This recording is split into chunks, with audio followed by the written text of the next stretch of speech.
Hi buddies, welcome back. It's Anne-Sophie and today I'm going to show you how you can block numbers on your iPhone 15.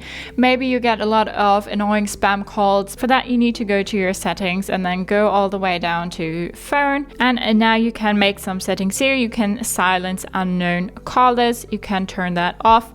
So calls from unknown numbers will be silenced, sent to voicemail and displayed on the recent list. Incoming calls will continue to ring from people in your contacts, recent outgoing calls and Siri suggestions.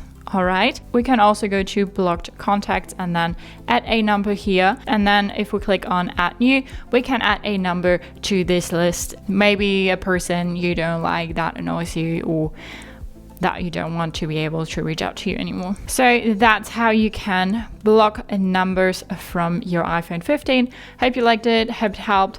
Hopefully you can enjoy the sounds now. Thumbs up, share and subscribe, and I hope to see you next time. Bye.